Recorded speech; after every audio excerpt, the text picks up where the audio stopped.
excuse. Here's an excuse. Here's an excuse. Mhm. So Yeah, yeah. that's amazing. I totally forgot that I sent you that, honestly, but now it's coming back to me. That's so, well, I'm glad that was valuable to you.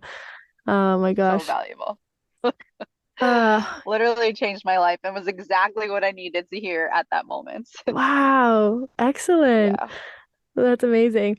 And it's funny because I actually I haven't even read the book. I've only listened to a few of her podcast episodes, but I honestly wasn't resonating with her so much. I love the 5 second rule for sure, but I Hmm. couldn't resonate so much with the things that she talks about because I feel like it's a very she's definitely for like I think a different audience than where I'm at in life. Like I feel like it's a very like pulling people out of the dirt. I feel like it's very like almost like our first Mm. weekend of like getting rid of all of the clutter and going into those rackets and those yeah, just like kind of pulling people out of the hard times because she was really in the shitter herself. Like that's what she pulled herself out of that and she continues to all the time. And so she's really people can resonate so much with that. But for me, I feel like I'm kind of in this heaven fairy world all the time and I'm like how can I just transcend more into this like give me more of this I don't want something like Yes. so it's like hers is very different like it's like I don't want actually there's not so many like dark things that I need to get into it's like I just want to keep striving for the light and like keep moving in that direction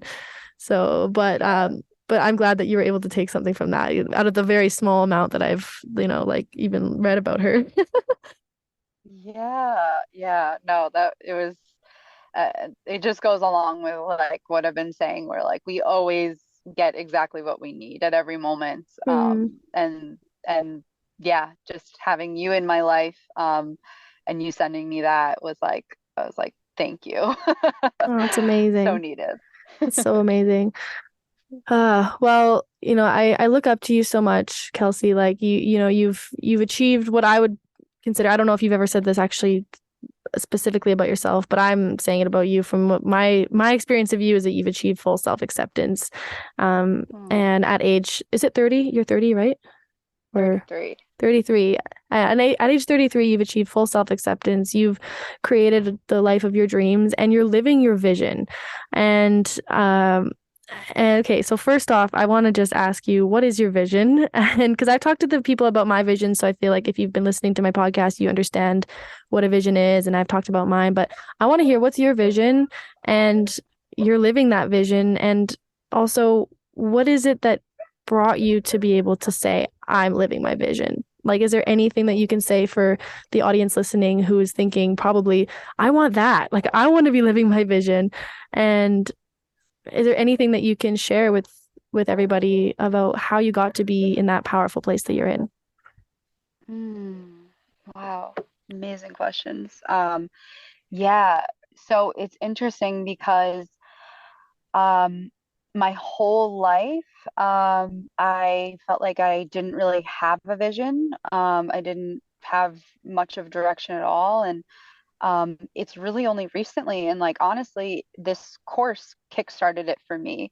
Mm, Because I even just created the ways of being that I want to see in the world. And that for me allowed me to then shift into my vision. So the mm, ways of being that I want this world to have is love, freedom, and connection. Those are like three core values that are so important to me. And and so when I see that as like that's what I want the world to be, I then know that everything starts within us. So we if you want the world to be or look a certain way, cultivate that within yourself first and foremost, and that will radiate out into the world with everything you do, every connection you make.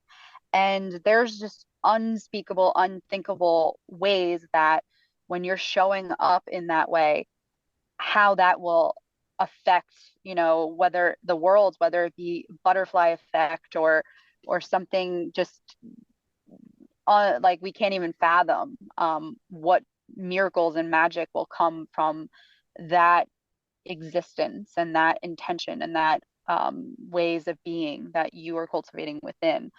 mm, So it's like starting there if you're really unsure of, or unclear of what your vision is for your life or what is your dream life. It's like, okay, so what do I want this world to look like? And just choose like three words or three core values that just mean a lot to you. And then work on cultivating that within yourself. How does those three values, what do they look like in cultivating within your life? And now I can see so clearly in my life how love, freedom, and connection is showing up. It's like as I'm stepping into, like I said before, these like facilitating roles where I'm holding space and sharing my gifts with the world, I'm creating all three of those core values within that. And it's not just for me anymore. It's for everyone that I'm sharing it with, and for Mm, everyone that they're sharing it with, and for everyone that they're sharing it with. And it just keeps going. And that's the unthinkable and unspeakable that I was just talking about, that butterfly effect, that like we can't even realize our magnitude and our power and greatness of of what we're doing, or what way of being we are in this moment, and how it will change the world and affect everyone and everything around us. um, mm, and so yeah, that's like that's been my shift lately. It's like I knew that my vision at the beginning, of this course was like, just all I knew was that it was just love, freedom, and connection. That's all I didn't know the specifics of it. And I kind of, like we said, I was like, all right, I'm going to set that intention and show up and cultivate that in my life. I don't know what that looks like yet, but we'll see what manifests. And mm. that's how it's showed up, through sharing. Wow. Yeah, Yeah. it really starts from the inside. All of these things that we want in life. It's like when you come boil it down to just the simple word of happiness. I feel like at the end of the day, everybody just strives for happiness. And Mm, everything that people do is to find that happiness. And it seems like it seems quite like kind of like a fundamental, like a basic building block of, say, personal development or even spirituality is like starting from the inside of being that version of you first.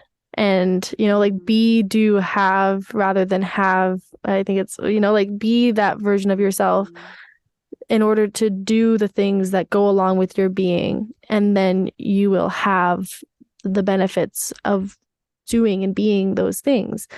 And it starts with mm, the being, like, and it's a choice. And what if it could be easy? It can be easy to mm, choose to be love, freedom, and connection. And how that looks for you is going to be completely different than how it looks for somebody else. So it's a really powerful exactly. reminder, and it's really beautiful to hear you explain it as I'm looking at your picture, which is the artwork that I made that literally represents love, freedom, and connection. So it's really cool. And that was just that it was such a Yeah. beautiful way of saying it. Yeah. Thank you so Oh, much. thank you. Yeah, I'm Yeah, and I also wanted truly to say, good.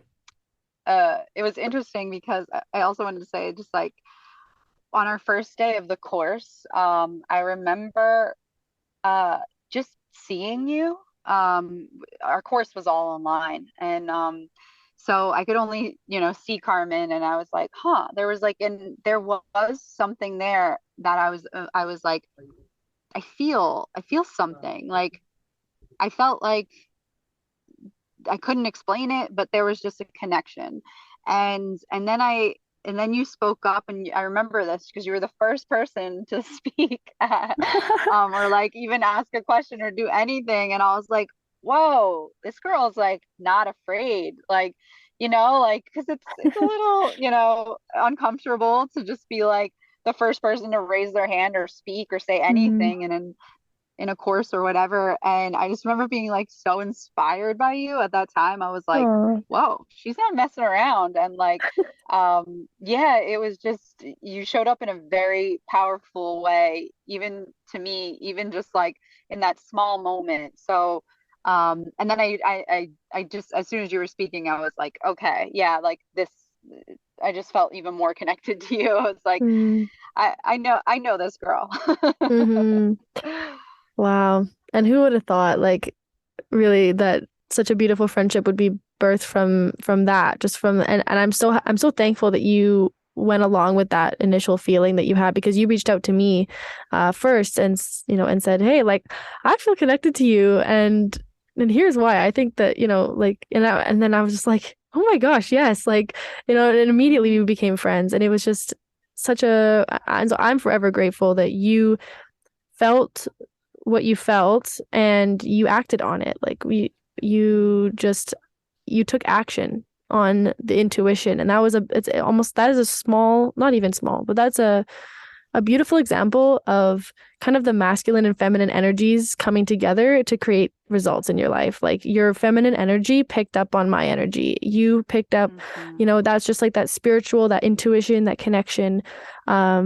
And you stepped into your masculine to be able to say, hey, to reach out to me and say, hey, Carmen, like I feel a connection with you. Let's be friends. And it takes both Mhm. of those energies coming together to create results in your life. And I feel like those two energies have been like really for me, I've been as soon as I learned about those, and it was only like within the last year I learned about it, really, and it just changes everything. Like it really resonates for me, balancing those energies of being and doing. That's like the simplest way to boil it down is like the being is the feminine, the doing is the masculine, and just to be able to balance that it can and just be able to take action on both of them and just be with both of them is just so powerful. Oh, yes, you're speaking to my soul because I I mean as you always are, but yeah, it's like I I can be so much in my feminine where I can just be the being like all the way. But Mm, then when there's too much of my being, I feel this more of like I'm existing rather than I am living. mm, And so it's with that being combines with the doing and taking action that, you know, uh, things actually come to fruition and creation happens. And mm, um, and that's kind of like even when we were planning this podcast, it was like for example, we could have just been like, all right, we're just gonna flow and see where the conversation goes and you know kind of be in that feminine, and that's mm, beautiful. But then there's a lot of power in bringing in the masculine and saying like, okay, I'm gonna actually create some look back on our conversations and like create some powerful questions so that we can ask the questions, but then and have that masculine energy, but then leave room to flow within and see where it goes um, within that container of the mm, masculine. And someone recently said to me this, and this felt good too, kind of like what I'm saying. The masculine is boundaries and safety. So without the masculine, we don't have that, and it's just chaos. mm, So that's where it is beautiful to have both of those things balanced. So like we can flow within the safety of the masculine. mm. Oh yeah, like this is definitely my love language right now. Like just it's true, and it's very representative of how in relationships there's usually like one person that's more in the masculine side, someone's more in the feminine side, and Mm, it's not always the man more in the masculine. Like it's not always that way. It can be like yes. men have both the masculine and feminine energy, and so we have both as well. And it's like I think when I learned that, especially like that was a game changer. I didn't have any clue what that really meant, and that each person has some a little more than others. Like for me, for sure, I'm often in the clouds, and I definitely prefer the feminine energy more, as much as I'm more of like a masculine Mm-hmm. person, like in the stereo in the typical sense of what you would think. But with the energy, like the feminine energy of